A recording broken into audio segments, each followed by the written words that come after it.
That phone call, which impacted the lives of the whole family, the sadness of abandonment, the harsh words spoken in a rage, the neglect experienced in childhood, the bullying by schoolmates. Everyone experiences events in childhood that leave an impression and shape us into who we become. Vedanta teaches us to see things as is. This means being objective to one's past as well. How can we be objective? Perhaps have a pleasant neutrality to the past, especially when there are some painful memories sitting there to this day that have not been processed. How can we change our relationship with one's past to one of objectivity, especially when there is no one monolithic, tangible, solid entity called one's past? Then, what we call our past includes situations in our lives, concepts of ourselves, and a concept of others in those situations, good, bad, or ugly. In these situations, the dharma of justice and kindness had not been practiced either by us or the other. What we find difficult to accept is our perception of ourselves in that situation. Why? Because what we did or what was done to us was unacceptable to the evolved us that is now. Us being unacceptable is unacceptable to us. If we have processed our past well, then we have integrated these learnings into our lives and moved on with wisdom, courage, and compassion. If we have not processed some of the events in our past, we helplessly replay the situations over and over in our heads and just cannot stop. Processing issues is like digesting food. When we first confront an issue like taking the first bite of food, we need to break it down into manageable pieces. We cannot swallow whole experiences without proper processing. Raw experiences like raw food need proper digestion to be useful. Our mind, like our stomach, needs time to break down experiences. Just as food needs digestive enzymes, our experiences need reflection and understanding to be processed.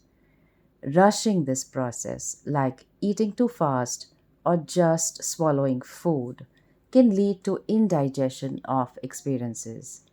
Just as nutrients from food get absorbed into our bloodstream, processed experiences become wisdom and learning. Unprocessed experiences like undigested food can create emotional blockages. Well processed experiences nourish our psychological growth just as digested food nourishes our body. Just as the body needs to eliminate waste, we also need to let go of what does not serve us.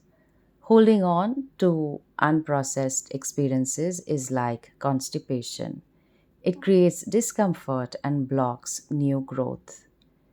If we have not processed experiences, then there is the feeling of being stuck, unresolved trauma, and persistent negative patterns. So, just like we need good eating habits for physical health, we need good processing habits for emotional health, which include being fully present and allowing the whole experience to go through oneself, taking the time to reflect, allowing ourselves to fully digest our experiences, and dealing appropriately with the situation aligned with Dharma. And most importantly, recognizing that we are pervaded by Bhagavan. So, coming to terms with the past is a painful but necessary journey of self mastery, healing, and growth, which paves the way for a clearer Vedanta understanding. Coming to terms with the past involves internal processing as well as engaging with the people involved. Just as our body has this gift of healing from cuts and infections to restore balance, our whole being has the gift of healing from challenges to restore joy in one's life too, through many tried and tested processes. Some of the processes we can undertake are: 1. Understanding the impact of the past. 2. Compassion for the inner child. 3. The law of karma and past events. 4. Cognitive processing of past events. 5. Emotional processing and release. 6. Energetic processing. 7. Dealing with the other person. And 8. Integration, weaving the past, present, and future. 1. Understanding the impact of the past. Our past experiences significantly influence our present reality in the form of our beliefs, behaviors, and emotional responses in ways we do not fully recognize. Unresolved past events can manifest as recurring patterns, emotional triggers, or persistent feelings of guilt, shame, or regret. Acknowledging this impact is the first step towards healing. Leela, a 35-year-old woman, grew up with a depressed, emotionally unavailable mother and an angry, verbally abusive father. Now, Leela's friends were all married with children, but she had difficulty trusting others and having closeness, even in friendships.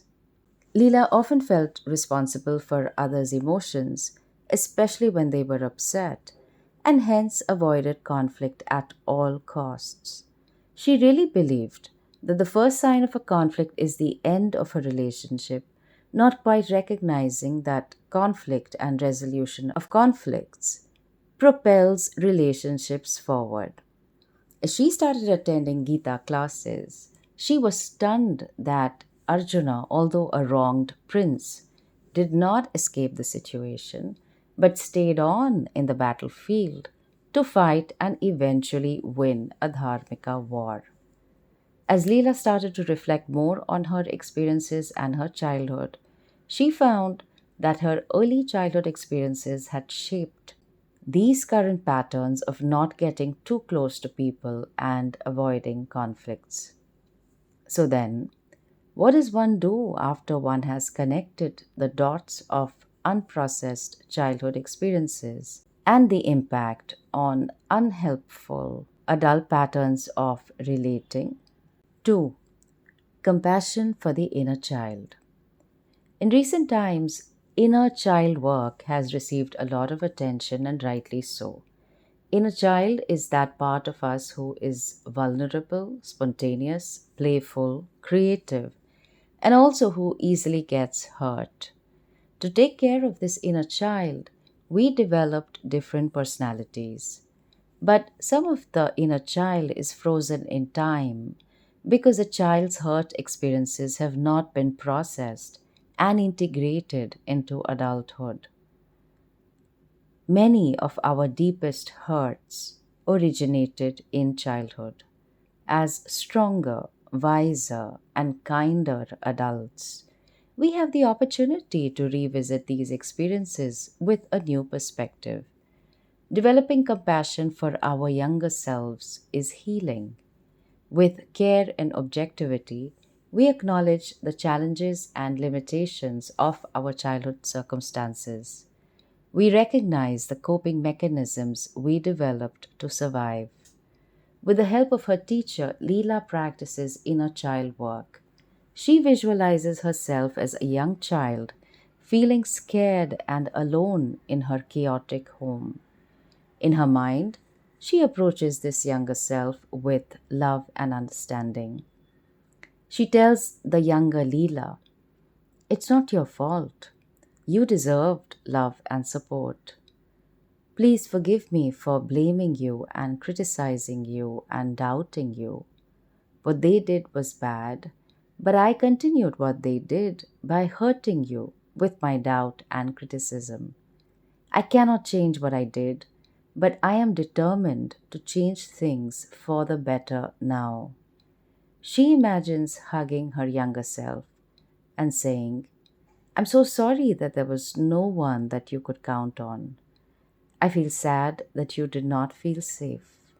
I, as the loving one in your life, promise to be there for you always. I appreciate you for all that you went through and did not give up. I love you and I accept you. You are lovable. You are acceptable. What Leela had not received in childhood, she offers to herself and begins healing. Visualizing herself in the lap of Bhagavan and hearing about the little child Dhruva who longed to sit on his father's lap but was denied and eventually gained great blessings from Lord Narayana after doing tapasya gives her hope. Leela starts to chant the mantra she has been initiated into, and slowly her being is filled with the sweetness of chanting Bhagavan's name. Visualizing and comforting your younger self can be particularly effective to integrate fragmented aspects of our lives and promote self acceptance. 3. The law of karma and past events. Modern psychology has no explanation for why bad things happen to good people and good things happen to bad people. Viewing our whole life through the lens of the law of karma can magically transform one's life. We see that every day a series of karma are fructifying for all. One's own punya papa, results of dharmika and adharmika actions, are manifesting into experiences of sukha dukkha, happiness and sorrow.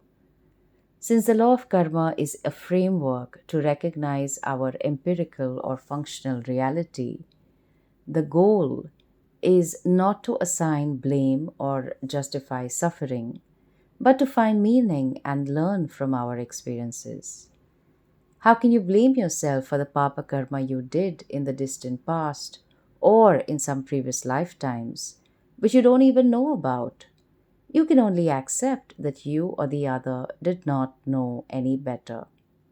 One recognizes that one's choices and karma in the past have shaped one's destiny right now, and one's karma today is going to shape the destiny of the future.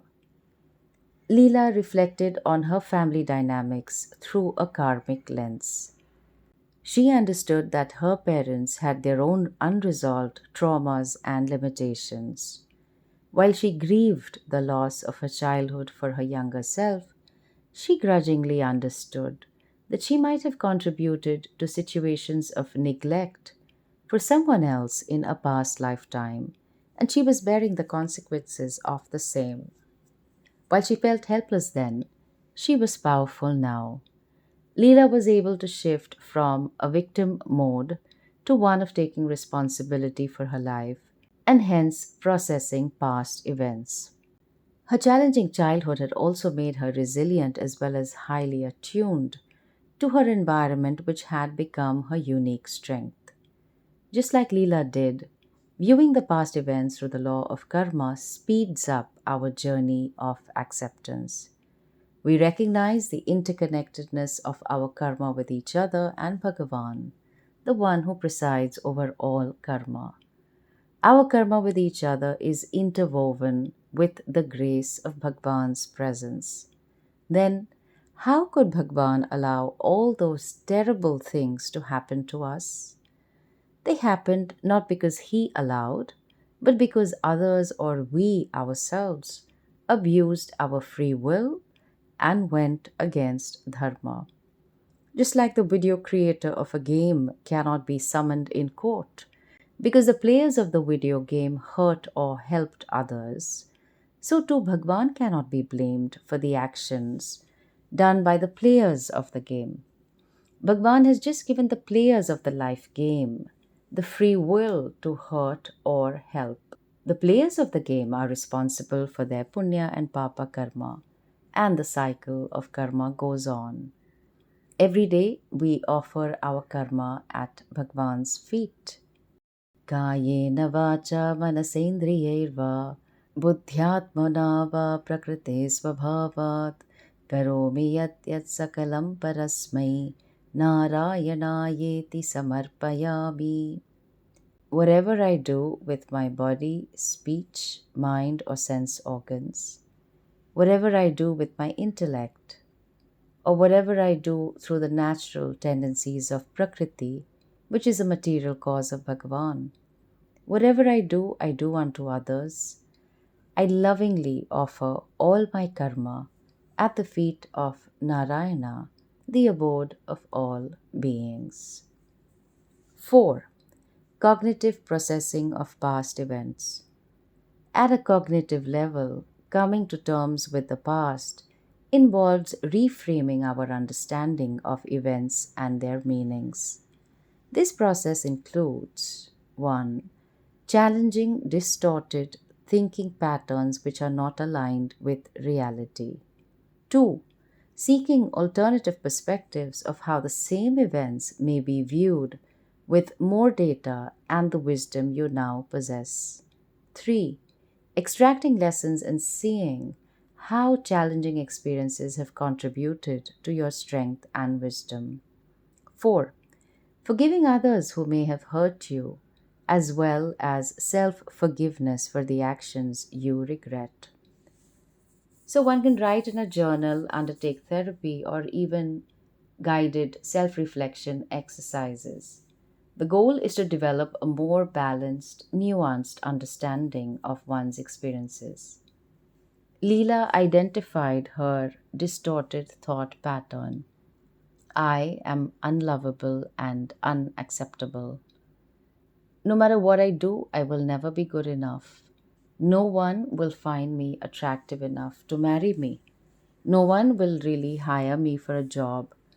No one will keep me in a job for a long time. Leela challenges these thought distortions by contrasting the belief with reality. Although I feel I am unlovable, but my friends and family still love me and care for me.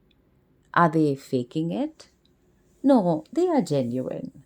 Are they being kind? Well, they are lovely people, but are also very honest. If they see some lovable qualities in me, maybe I'm not that bad after all. Maybe my belief is not aligned with reality. Leela is able to see that her belief is wrong. She challenges the belief I am unlovable by recognizing that she believed it because of her view of how her parents looked upon her. That she felt unloved in childhood was due to her parents' limitations and not her self worth. She reframes I must keep everyone happy too. I can contribute to my happiness and others' happiness also, but I'm not solely responsible for the others' happiness. She reframes I felt unlovable to I am lovable and acceptable. My parents showed their love in their own way and were not able to show it in the way that I could understand. Bhagwan sustains my thought world. Bhagwan will help me overcome limiting self beliefs. Bhagwan helps me to be in harmony with reality as it is, as I am. She practices self affirmations like I am lovable and acceptable. She sees the truth of the statement I am a manifestation of Bhagwan. Bhagwan's grace pervades my intelligence. Bhagwan pervades my entire form. I am sacred. I have the power to change and align my beliefs with reality. Asatoma satgamaya, tamasoma jyotirgamaya, mrityorma amritam gamaya. Bhagwan, from ignorance or falseness, lead me to reality or the truth. From darkness, lead me to light. From death, lead me to immortality. 5. Emotional processing and release. Intense emotions connected to challenging past events can linger long after the events themselves. Emotional processing involves 1. Allowing yourself to feel and express emotions fully without restraint. 2. Somatic experiencing. Pay attention to how emotions manifest in your body and use this awareness for release. 3. Grief work. Acknowledge and mourn losses, including lost opportunities or unfulfilled expectations. Techniques like the Emotional Freedom Technique, EFT, breath work, or music, dance, yoga, creative work can facilitate emotional release. The goal is not to eliminate emotions, but to process them in a healthy way. Leela had a lot of respect for her parents and felt guilty about having anger towards them. For the first time, she allows herself to feel anger towards her parents, releasing it through physical exercise, journaling, and speaking with a friend. Leela grieves for the childhood she did not have, allowing herself to cry and express sadness. She uses breath work to release her feelings of anxiety that arise when she thinks about her childhood. Leela sees that the whole emotional landscape is pervaded by the wisdom of Bhagwan. Even the so called negative emotions have been given to us for a positive purpose. They are whispering some wisdom to us, which we need to pay attention to. This was covered in a previous episode. How do negative emotions help us? As she expresses her suppressed emotions just over a few days, she finds that the intensity of her anger reduces, the frequency of her general irritability reduces, and her recovery in the situation is faster. Remembering the past does not paralyze her thinking and action like it used to. 6. Energetic processing. From an energetic perspective, past traumas and unresolved experiences can create blockages in our energy system.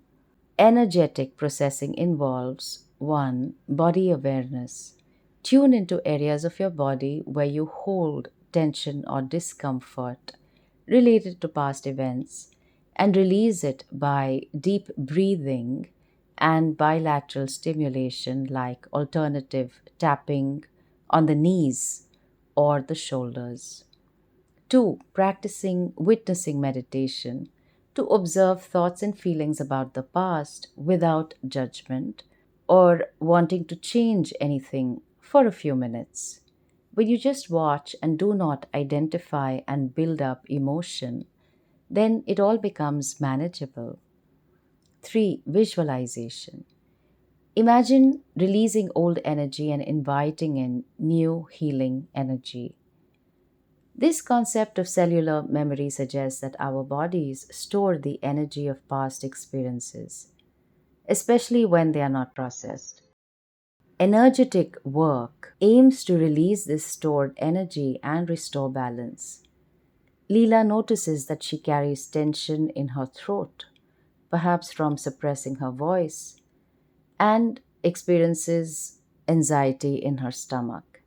She tries pranayama over a period of time, feeling a release of old energy from these areas. She practices a daily meditation where she visualizes releasing dark energy from her body and invites in healing and loving light of Bhagwan. Still, there is a nagging sense that she must address the past with her parents. 7. Dealing with the other person.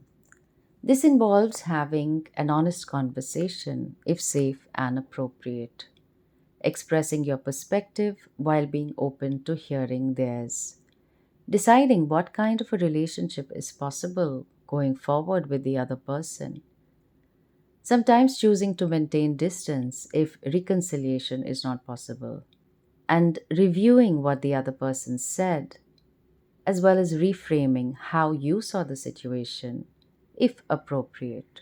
Leela decided to approach the topic of the past with her mother. She said, I'm grateful that you brought me into the world and have done so much for me. And still, when I was growing up, I felt from the age of 8 onwards, I could not be a child, free and playful. Since you were so hurt by Papa's behavior, you were withdrawn. I so wanted attention from you, but you were always so far away, even though you were at home. I know that you were battling your own problems. Sometimes I wish things were different. When people talk about their childhood, they have such great memories. I only remember that I had to do everything alone. You were not really there. I'm not blaming you, just sharing my side of the story. You keep nagging me about getting married. The reason I don't want to is that I cannot trust that things will be fine. Her mother listens to all this and says, I was helpless myself. You were mature and we had a lot of blessings. I was growing up myself. Then how could I have taken care of you? Leela is partly relieved that she shared her side of the story with her mother, and partly annoyed because she thought that her mother would have at least regretted and apologized. Leela realized that she had tried her best and could not force an apology or some deep regret because her mother was also still learning to process her past. Her mother expressing her side of the story was as good as it got, and that was fine. Leela prayed for strength to let bygones be bygones and continued her mantra chanting, seeking grace from Bhagwan and expressing love and compassion for herself. Leela is thankful that at least she has some tools for processing while her mother continues to struggle. Leela prays for her mother too. And finally, integration, weaving past, present, and future. True coming to terms with the past involves integrating our experiences into a cohesive narrative that informs but does not constrain our present and future. This integration process includes 1. Creating a new narrative. Reframe your life story in a way that acknowledges challenges but also emphasizes growth and resilience. 2. Identifying values and strengths. Recognizing how your past has shaped your values and cultivated your strengths. 3. Clarifying goals. Use insights gained from processing the past to set meaningful goals for your future. 4. Practicing being present. Develop the ability to be fully engaged in the present moment, neither dwelling on the past nor anxiously anticipating the future.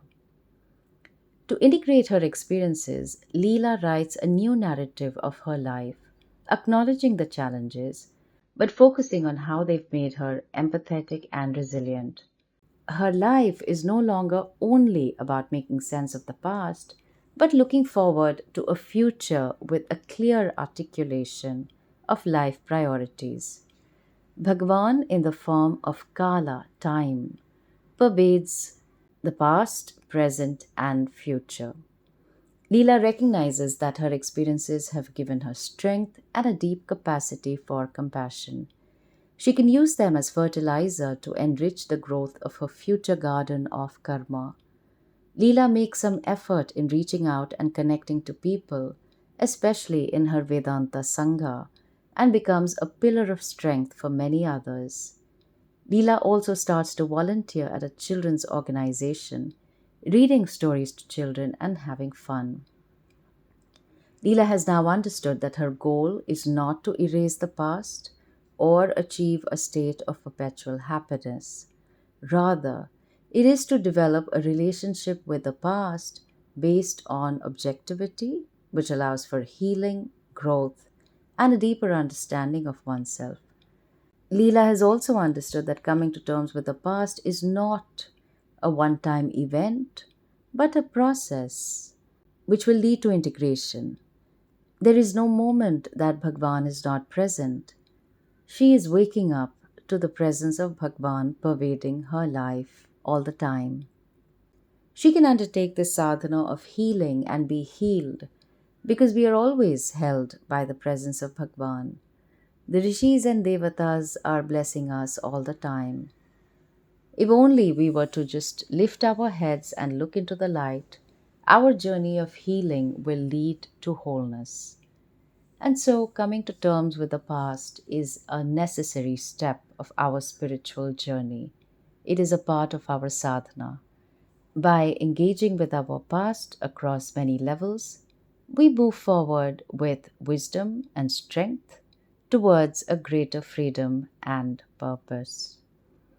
Om Shanti Shanti Shanti.